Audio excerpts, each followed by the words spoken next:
While the world has witnessed a thriving economic partnership between China and the U.S. for decades, now, through the common efforts of China and the United States, the gate to friendly contact has finally been opened. behind the scenes, it is a complex relationship where each country sees the other as a potential adversary. In 2013, President Xi Jinping is intent on re-establishing China's dominance in the Pacific and is dismissive of American complaints of cyber espionage.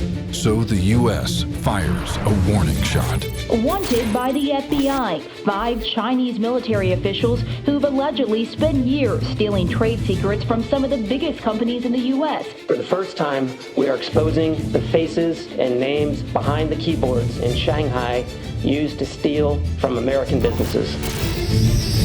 Recognizing that U.S. leadership was built on economic strength, the Chinese Communist Party attempts to follow suit. They launch an ambitious roadmap to rapidly transform their manufacturing base into a high-tech global powerhouse by the year 2025. Made in China 2025 targets 10 industries essential to cutting-edge manufacturing supply chains. They issue a series of 5-year plans outlining their goals. However, their tactics do not mirror free economic development. Forced technology transfers, acquisitions of foreign companies, intellectual property theft, and industrial espionage are widespread. New tonight, stolen secrets stretching from Charlotte to China. Prosecutors say this man worked with the Chinese government, stole millions of dollars worth of technology from a local company, and brought it back to his homeland. Experts believe the Chinese Communist Party's goal is to control entire supply chains and manipulate global and domestic market conditions. More worrisome is the state-sponsored funding of China 2025 by the Communist Party, which fuses their commercial production with industrial research and military objectives, posing an even greater threat to U.S. national security. We've now reached the point where the FBI is opening a new China-related counterintelligence case about every 10 hours. China is engaged in a whole-of-state effort to become the world's only superpower by any means necessary. Those long-held suspicions of adversarial intentions are now on public display.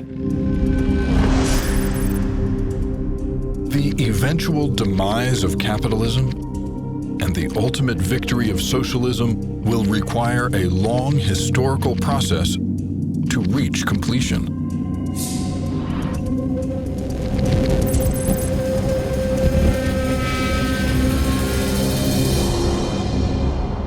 Think your company couldn't possibly be a target for Chinese espionage?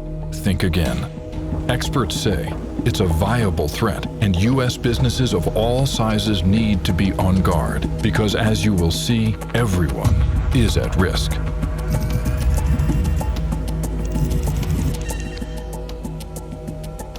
This isn't a case of somebody stealing a blueprint and copying it down the street. This is really intentional theft with the purpose of trying to destroy a company. And how they did it is they turned one of our employees against us.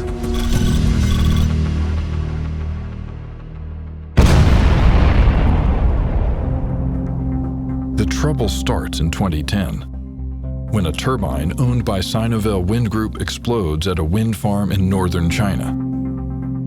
Sinovel engages help from American Superconductor, or AMSC, a Boston-based company with a branch in Madison, Wisconsin. Sinovel had this problem with their wind energy grid, and the solution to that problem was made by American Superconductor. We were a key component supplier, so we supplied the hardware and the software that make the brain of the wind turbine go. We probably had done somewhere around $600 to $700 million of business already. We then signed another $500 million component supply contract with them. Under the new contract, AMSC will retrofit thousands of Sinovel's old turbines with new technology to help prevent further explosions, but it comes at a high price tag.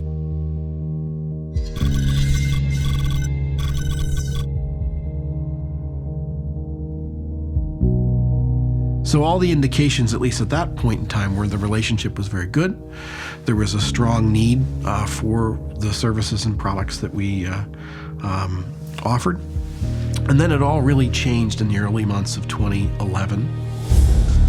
Tired of paying out $400 million annually for AMSC's source code, Sinovel looks for a shortcut. They find their way in through an employee at AMSC's office in Austria. Dejan Karabasovic is a Serb national. He was an up-and-coming engineer in the company and spent about 70% of his time in China, out on the wind turbines, living and working with Sinovel employees. He was a very good boss. He was taking care of his employees. He was working very, very hard. He was a very intelligent guy and a very hard-working guy. When Dejan experiences a setback at AMSC and is demoted to customer service, his ego gets bruised. A lot of people was cut from his team, and a lot of development decisions was taken away from him.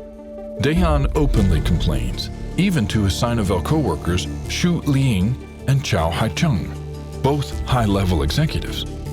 They realize Dejan might be their ticket to AMSC's secret source code.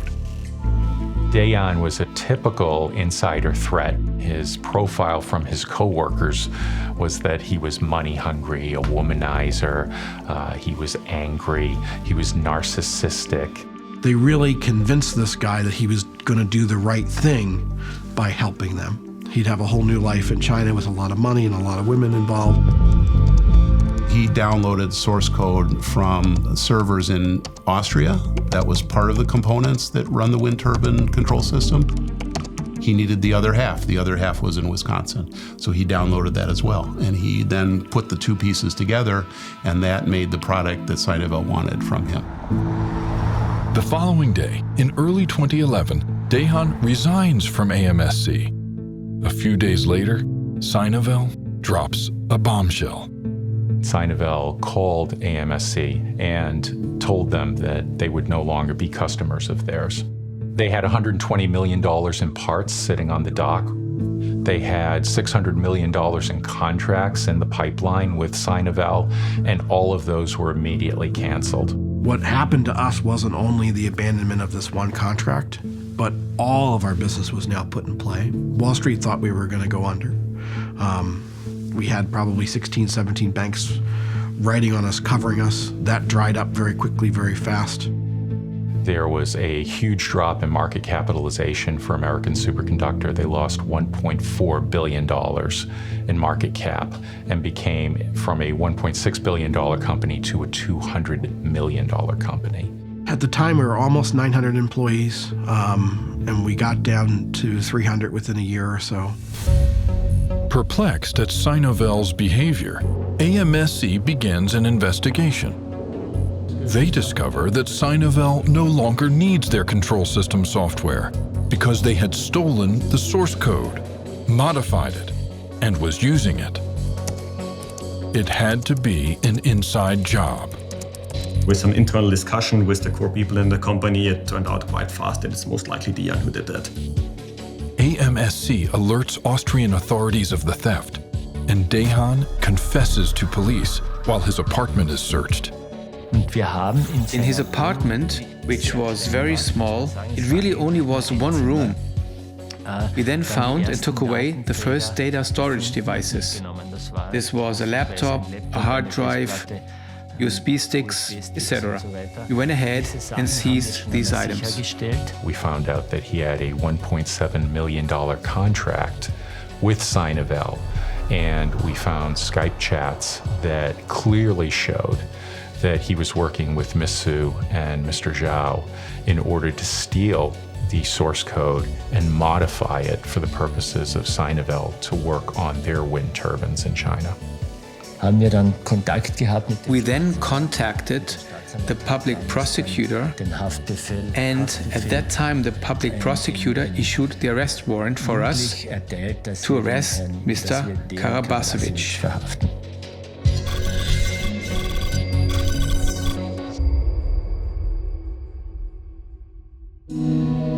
American Superconductor sues Sinovel in the Chinese courts trying to recover AMSC's secret source code but to no satisfaction. They're told that the AMSC source code they're trying to recover is a Chinese national security secret.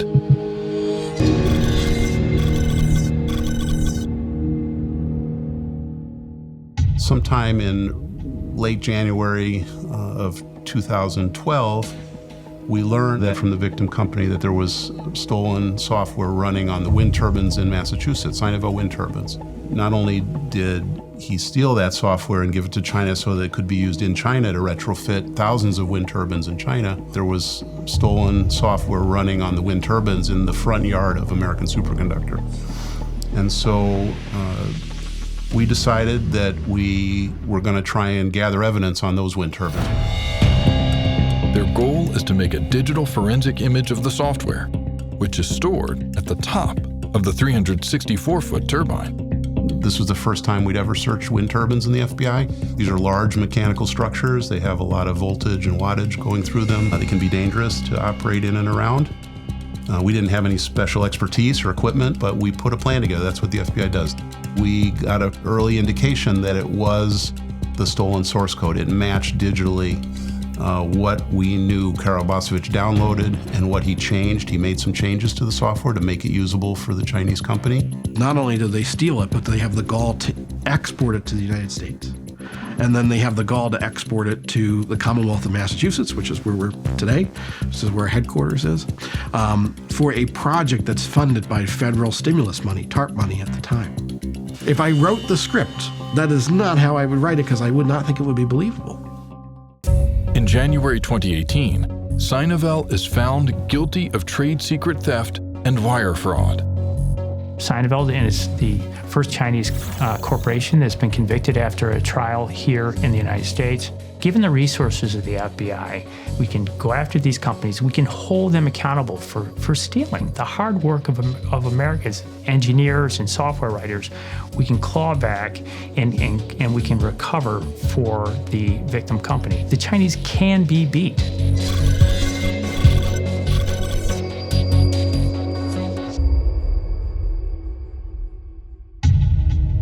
Industrial espionage is an equal opportunity offender and can happen to any U.S. company. Large established entities with numerous subsidiaries to small mom-and-pop startups with a handful of employees, or, in this case, both.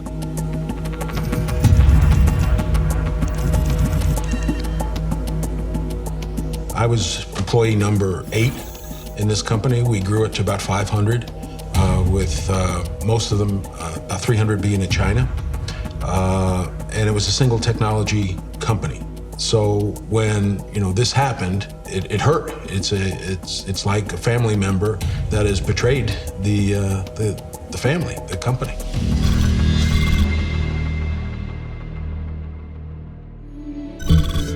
Dr. Jiwen Huang was born and raised in China, and after receiving his PhD in chemical engineering, he worked at several U.S. companies before landing a job at a small energy company in Charlotte, North Carolina. So that energy company really is a small mom-and-pop organization. It has a proprietary technology, a niche in the energy sector that only 1 or 2 other companies in the United States really were able to do. And so they really had the market down in the United States, and they realized that they had 8 times the growth potential in China that they did here in the United States. So they said, let's start a joint venture in China. Jiwen was put in charge of that joint venture, not only as a chemical engineer, but really as a translator, as a lead person because of his Chinese descent, to lead that initiative for them. But when Dr. Huang disappears during a trip to China and is later caught lying about his activities, company executives grow suspicious. They do a Google search and find an article that startles them. The article talked about Jiwen Huang and a company that he initiated here in the United States going into business with a chemical company in China with full support of the government of China, doing business in direct competition with the victim company here in Charlotte. Dr. Huang's new business focuses on the same catalyst technology as his employer and is even incorporated in the same state. It turns out that he sent the incorporation papers to the Secretary of State of North Carolina on our fax machine. Once someone starts lying to you, I think that anything is possible. The company conducts a search of their computer network, and it confirms their worst fears. Dr. Huang had hacked his way in and stole sensitive trade secret documents. At that point, I felt very strongly that we should enlist the FBI. I got quite a bit of pushback, surprisingly, from staff. People were concerned, and I understand the concern, that there'd be a distraction, that the FBI would come in and say, wait, we found this too, and nothing could be further from the truth. There were no Suburbans pulling up. There were no guys in black suits and sunglasses sitting down, taking over their computer keyboards. Because honestly, we don't know the business. We only stayed in our lane. We looked at the areas that we needed to look at within the company to gather evidence. A search warrant on Dr. Huang's emails reveals a treasure trove of evidence. We saw that he was being funded by both the 100 and 1,000 talent programs out of China, a government-sponsored program which basically incentivizes theft of trade secrets and intellectual property out of the United States. He had been approached by a colleague at a Chinese national university. He was told that the Chinese government would pay him cash up front, that they would build him a research facility, and all he had to do was offer intellectual property from the West that was important to the Chinese government and in furtherance of their 5-year plan. With this license to steal, Dr. Huang hopes it will bring him closer to realizing his dream. He always wanted to be a businessman. He always wanted to run his own company, and he wanted to do it in China. It was his goal, his entire life in the United States, to return to China. Wading through the 6,000 emails, agents alarmingly discover sensitive documents dating back 10 years from Dr. Huang's previous employers, a U.S. government research facility and a large chemical company. They had no idea at all. Neither two previous companies had an insider threat program. That had they had even the most basic insider threat program, they would have more than likely identified the loss. Dr. Huang is arrested during a sting operation, and agents catch a lucky break. Shi Wen was in possession of a computer when he returned to the United States. On that computer contained 2 terabytes of data. All of our intellectual property from all the companies was contained within that computer. Shi Wen was a thief, and the one thing thieves don't trust are other people, because they know if they're willing to steal, other people will steal with them.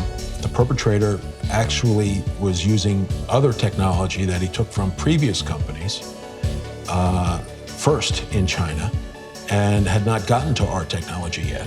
The FBI found that it was not released. I guess it's like a cancer. They believe they got it all.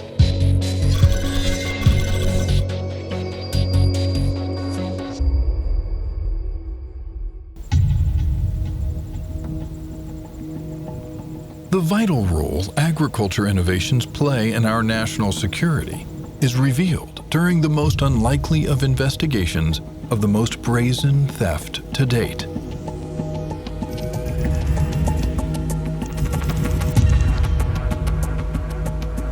When they came in and tried to take our latest products, they were literally trying to access 30 years worth of investment in R&D, taking billions, tens of billions of dollars of R&D when you look at the cumulative effect over the last 30 years.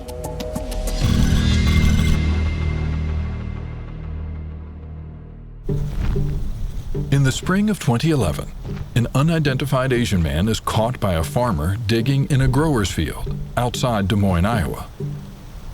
Growers field is the field where they do all their ag research. It's a field that's unmarked. It's a field that's not on a heavily traveled road. The seeds planted there are a new inbred variety of corn developed by the giant agricultural company Corteva Agriscience, and they are worth millions. As the intruder flees, the farmer jots down his tag number and calls authorities. The FBI identifies the culprit as Dr. Mo Heilong of Boca Raton, Florida, who works for DBN Technology Group in China. DBN is the largest ag company in China. We found out that China had in their 5-year plan that it was a priority for them to grow in their corn industry, and particularly in the genetic modified corn industry. So what we're seeing here is potentially foreign agents of a foreign power. And soon, it's not just one grower's field under attack, but a second field used by the technology game changer, Bayer Crop Science. We learned that there was an individual identified with a foreign competitor who was in fact digging in areas where we had planted very proprietary germplasm or seed for development of future products. This individual knew precisely where to go, knew precisely which parental lines to take, which ones were the most valuable. The FBI opens an investigation, and top on their list is Mo Heilong, who travels to the Midwest on a regular basis. The FBI puts a tail on him in hopes of catching him in the act. He was trying to map out these grower fields. It's very hard to find them, but if you have the technology and the science behind you to understand it, you can find them. We had surveillance going on, eyes in the sky and on the ground. We followed Mo everywhere he was going. During planting season in 2012, Mo travels to Iowa and illegally purchases the latest inbred corn seeds from Bayer and Corteva at several co-ops. These particular seeds, just to get one to market, takes on an average of 8 years of all the technology they put behind it. Most of these seeds take up to $100 million just to make one seed get to market. And this is what they were after. That there was an individual identified product is they could really circumvent as much as 30 years worth of R&D and bring their company up to speed very quickly. So there's a lot of value in this, and this is why corn is so important to not just the U.S., to the world. After purchasing the corn, the FBI tails Mo as he drives to Chicago, where he drops off several large packages at FedEx. The FBI intercepts the boxes. There was over 250 pounds of corn seed in each one of these boxes. Now we have to prove this is inbred seed, but we haven't had it tested yet because it takes a very long process to do the DNA testing. So Corteva said, how about this? How about you take pictures of these corn seeds, because these corn seeds have different colors. They said, take the pictures of the corn seeds, and then we'll get one of our products that's over 8 years old, we'll color code it to match it, and then you can switch this out. All the FBI has to do is swap it out, and no one will be the wiser. But the clock is ticking. They switched the corn seed out, put it in the box, sealed it back like it came out of the FedEx. We got on the plane and off to DBN in China where it went. While the corn seed is being DNA tested, Mo and his spy ring are regularly coming to Iowa on buying sprees. The FBI wires up their rental cars with audio surveillance. They got in the car and they started talking about how they're spies. They talked about how they're stealing intellectual property.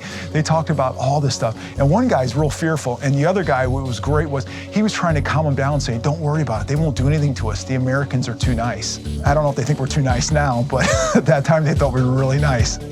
Dr. Mo Heilong is arrested for theft of trade secrets after DNA results confirm the corn he illegally purchased and intended to ship to China was indeed the specialized inbred corn. Mo pleaded guilty and received a 3-year prison sentence. There were 5 other indictments, including employees of Corteva and Bayer. The more that I worked with the FBI in this new environment, the more you begin to realize that this truly is an international threat that is growing in importance. It is going to be a part of what the corporate world is going to be in the future. The thing I tell everyone this, if China worked this hard to steal a corn seed, how hard would they work to steal what you produce?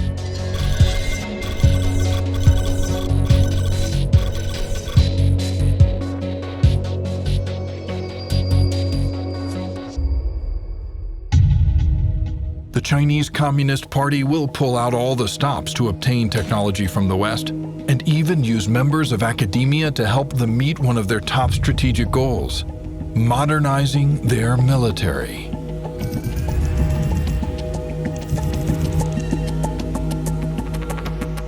This is a really rare case where we can trace the economic espionage and theft of trade secrets all the way back from the Chinese government through many intermediaries to the subjects in the United States.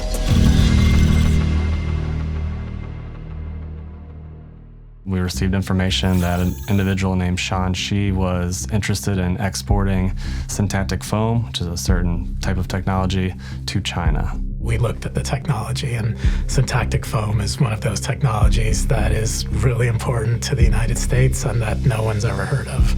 It was a material that provides buoyancy in a wide variety of applications in the oil and gas industry and also in military. It gives our submarines a key advantage over the submarines of other countries because it allows them to dive deeper and it allows them to be quieter. It's also used in our latest stealth destroyers because it's porous, so radar goes through it instead of bouncing off of it. There are export controls on syntactic foam. It requires an export license to send overseas to certain countries, and China is one of those countries. Syntactic foam is also a billion-dollar industry, and only 3 companies in the world make it. One of them is Trelleborg of Houston, Texas, who spent 40 years developing the technology. We knew we had a technology that was of interest to China, and then we started delving into what was happening in Houston, what Shan Shi was interested in, and how far along in the process he was. They obtained search warrants for Dr. Shi's emails and are alarmed to discover that the former professor from Texas A&M is already in possession of the secret formula for syntactic foam, and has been for a year. That sort of changed the nature of the investigation for us from something that was export focused to something that was theft of trade secrets, economic espionage focused. Dr. Shi's emails reveal that the Chinese government had an intricate plan to steal Trelleborg's recipe for syntactic foam. They first hired Dr. Shi through the 1,000 Talents program and bankrolled him $3 million. Dr. Shi then opened a front company, CBM International in Houston, and started hiring engineers. They were able to recruit 2 former Trelleborg employees who had access to the trade secrets that they eventually stole. They got enough trade secrets to the point where they couldn't quite mass produce the entire syntactic foam product, but they were able to make the key ingredient of it. Dr. Shi hires another engineer, one recently fired by Trelleborg, who helps produce the entire syntactic foam technology. China is now ready to mass produce. We knew we had a situation where we needed to move as quickly as we could. We set up an undercover operation to give Shan Shi and CBM an opportunity to demonstrate their technology and attempt to sell it.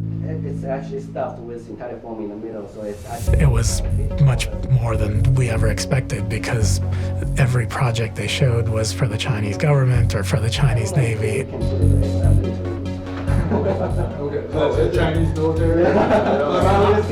And then in the middle of it, they kind of realized maybe we shouldn't be talking about this. So Shan Shi says, well, we try not to work with the government and the Chinese Navy, and we follow all U.S. laws. And then our undercover was like, wait, so you did all this for the Chinese Navy? And, then they were like super awkward and uncomfortable. And they were like, no, like, that's not what we meant. So and then 5 minutes later, they all got arrested. So it was a good undercover takedown.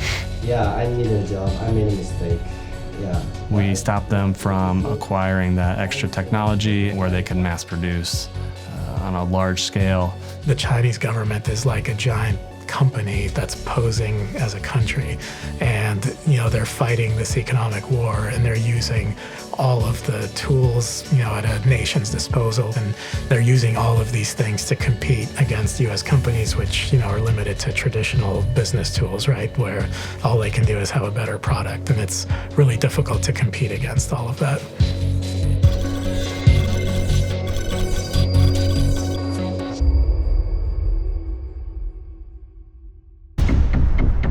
In only a few short years, China is likely to meet its 4th industrial revolution goals, and the Chinese Communist government is hoping to overtake the United States as the world's #1 economy by the end of this decade. China's 5-year plans are publicized, allowing U.S. companies a heads up to see if their industry is a target. But a warning to executives: if you need to do business with China, go in with your eyes open. There literally is a shopping list of technology, and if your company is on that shopping list, please beware. Because whatever means possible will be utilized to acquire that technology if it is critical for the development of the economy in China by the Chinese government.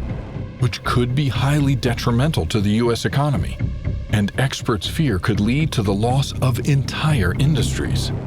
A threat against one of us is a threat against all of us because it's the same tactics that are used over and over again. My message to you is there's two types of companies: those who've been hacked and intruded, and those who don't know they've been hacked and intruded. It's everywhere. Well, our advice is be careful. Protect your key data, protect your trade secrets, and just understand that it's the Chinese government's long-term strategy that they want to monopolize all of these industries, which means they want to eventually put you out of business. Today, cases involving the foreign theft of U.S. technology make up about 1/3 of the FBI's counterintelligence investigations. And while there's a whole host of hostile nations we're concerned about, by far and away the greatest immediate and long-term threat to our information, our innovation, and our national and economic security is the one posed by the People's Republic of China. These stories illustrate efforts by the government of China to undermine the hard work of American industry and the ingenuity of its workers. The FBI does not and will never target individuals based solely on race or ethnicity. It is the mission of the FBI to uphold the Constitution and protect the American people, all American people.